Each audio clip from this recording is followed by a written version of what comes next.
Good afternoon, this is Angela with Parker's Permaculture.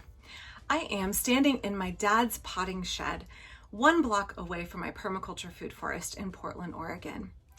Today I want to talk about 2 subject matters which may seem somewhat disparate but actually are going to wind in and interweave and connect. And the first one is about permaculture and site design and how we strategize and plan for effective utilization of space in terms of where we put structures.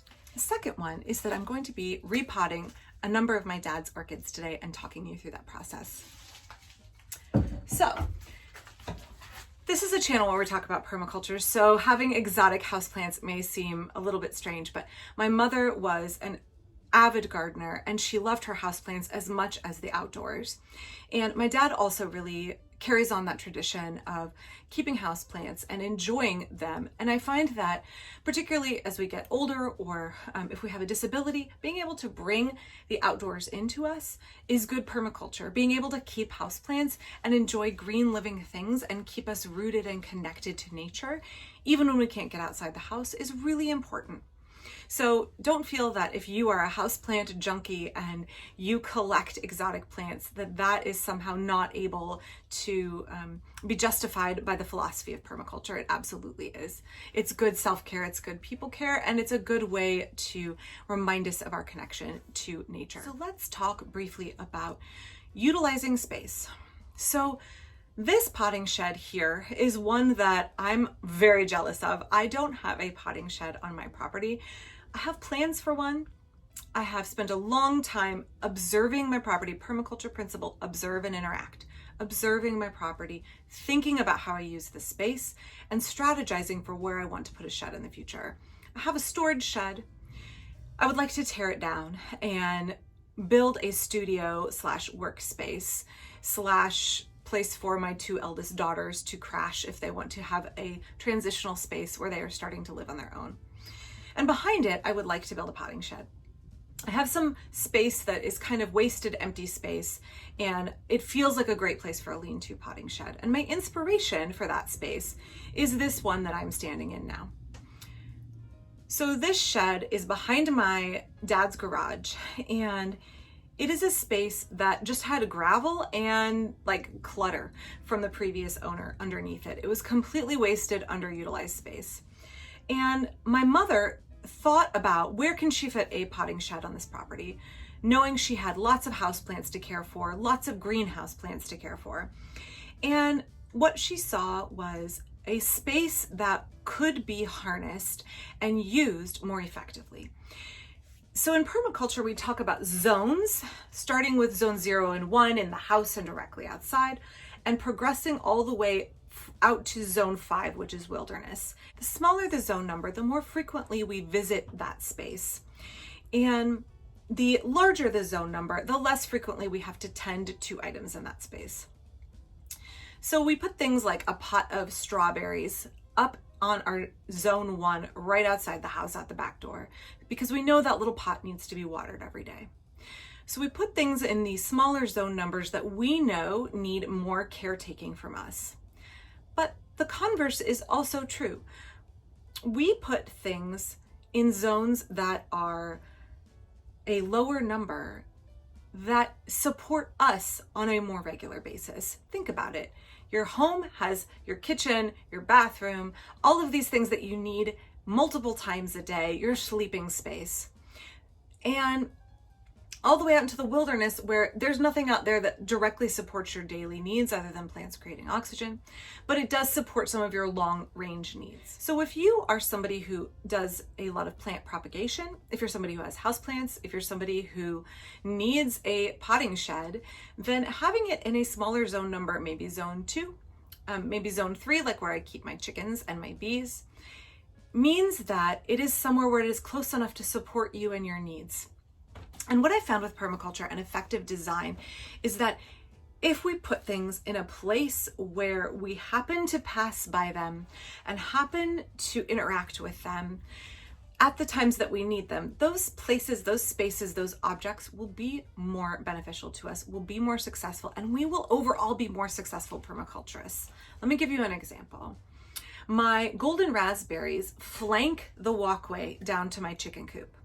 I have to walk down to my chicken coop every day and let the chickens out, and every evening and lock them up. In the season that my raspberries are ripening, I am passing them twice a day and can graze and harvest raspberries easily.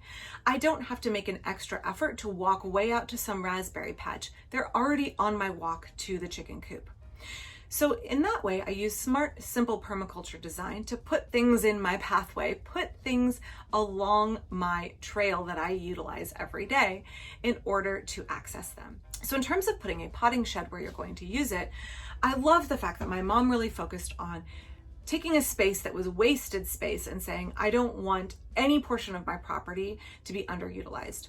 And tucking this in under the second story deck on the studio above the garage and in behind the garage and in this little tiny corner before you hit the arborvitae hedge. So there's just a little walkway out here, and this is tucked into this space. So it's right out the back door. You go out the back door, off the back deck, and boom, you're here. So easy to bring houseplants out here. It is directly across a pathway from the greenhouse. So very easy to bring greenhouse plants over here. Keeps the mess contained. You can see here, my dad made a Martha Stewart potting shelf. It's really nice and handy to use and mobile. Talk about that in a minute. And basically, this is really good permaculture design. My parents are not permaculturists. My mother was not a permaculturist. My dad is not a permaculturist. In fact, as I show you around the shed in a minute, you will see a number of amendments and fertilizers that are not ones I would use in my garden. I respect my dad's gardening philosophy and I want to support him in growing his plants, but I'm not going to make a convert out of him to permaculture, and that's okay. We have to do permaculture in the real world and interact with people who don't share that philosophy. That's okay. But at the same time, my mom had really good permaculture, even though she wasn't a permaculturist. She had really good permaculture in designing this shed and its location. So let me show you some of the things going on in this shed, and then I'm going to pot up these orchids real quick. So here we are off the back of the garage. You can see the balcony of the studio above, and tucked in here out of mostly salvaged and repurposed materials, including the doors and windows and siding, is a lovely little potting shed. It includes a rain barrel here. So I actually just reorganized the potting shed yesterday. There's a really long bench here, which is nice if you want to bring out a whole selection of plants or you are propagating and have many trays you need to set out. Underneath, really good design, are storage tubs. So the shelf is made at a height where storage tubs full of materials. This is lava for my dad's bonsai on rolling carts, so that folks who might have mobility issues can still come in here and pull these tubs out and get into them without having to lift them. Love having things on wheels if you're thinking about your design as you get older. Definitely having things that you don't have to lift, it really increases your ability to stay engaged with the garden. Here on this far side is the worm bin, extra coffee grounds, and worm bin supplies. This is a great place for a worm bin because it's sheltered and stays warm in the winter. Now you can see my dad's bonsai supplies are here against this far wall. Plastic pots arranged by size. Soil amendments and various soils, including, you can see my mom loved various kinds of exotic plants. So she had mixes for all of them, including down here.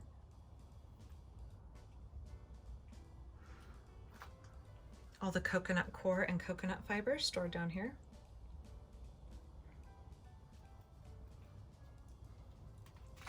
Ceramic pots over here. Again, my folks really love orchids.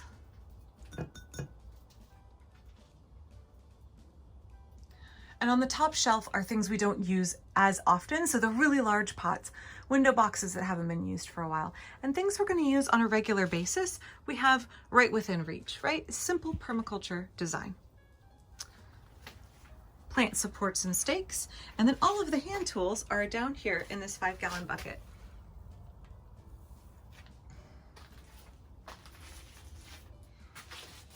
So a number of years ago, my dad made this really handy little potting It's not really a table, it's not really a bench, a little potting tray. There's directions, I'll link to them in the description. And it's really nice because you keep all your dirt contained here, and then you can just pick it up and shake the extra dirt outside. It is not attached to the table. It's totally mobile. And it's also nice for if you need to carry it outside and use it outside. It really keeps it tidy in here. So I tend to lay out the plants I want to work with and then actually do the potting here in this area. So to repot an orchid, you're going to need 3 things. You're going to need an orchid potting mix, which is going to be fast draining and full of lots of bark and works for any epiphytic plant you are going to grow. You need an orchid pot, 1 to 2 inches in diameter, larger than your current pot. Again, orchid pots need lots of holes and good drainage. Poor drainage is death to orchids. The third thing you'll need is a pot of water. All right, so the first thing I want to do when repotting my orchid is I want to knock it out of the pot carefully. Now, this one has gotten some ferns that have volunteered in here. We'll see if I can save them or not.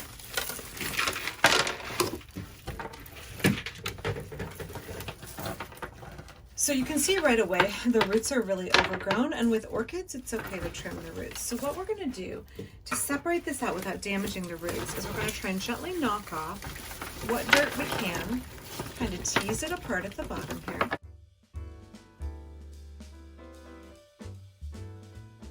Then I'm just going to soak it in some water. I'm going to let that soak for a second. Now I have here an orchid pot, which you can see orchids really need a lot of ventilation and they need to be fast draining. Any epiphytic plant will do well in a pot like this with lots of holes and good drainage. By the same token, the orchid mix you get, you want to be mostly bark chips. Again, we're looking at an epiphytic plant that doesn't grow with a lot of soil, and a good woody bark chip mixture is what you're looking for. Now this one has additional fertilizer added. You can get ones that are have varying degrees of inorganic or organic fertilizers.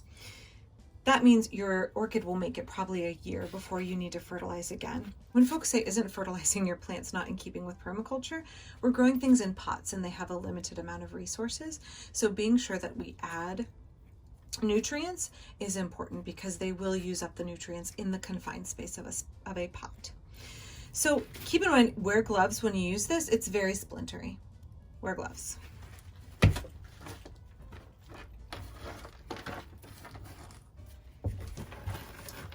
So start out by, if you want to add some rocks and lava to the bottom of your pot for better drainage, go for it. The spent mixture that has been in the pot for over a year can go in your compost. Again, I love this potting bench because I can just shove everything back. So my orchid has been soaking here for a while.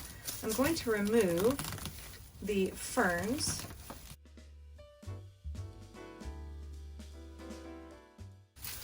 So when repotting your orchids, the best time to do it is right after they bloom, or ask yourself, how long has this been in the same pot? If it's been in the same pot for more than a year, it's time to repot.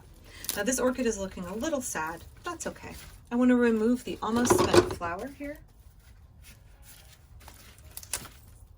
And I can cut back any dead or unhealthy looking foliage.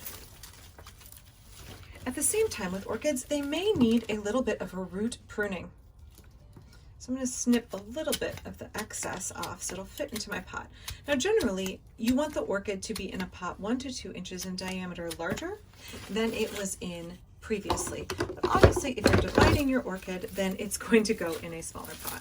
To my pot, I want to add half of the orchid mix.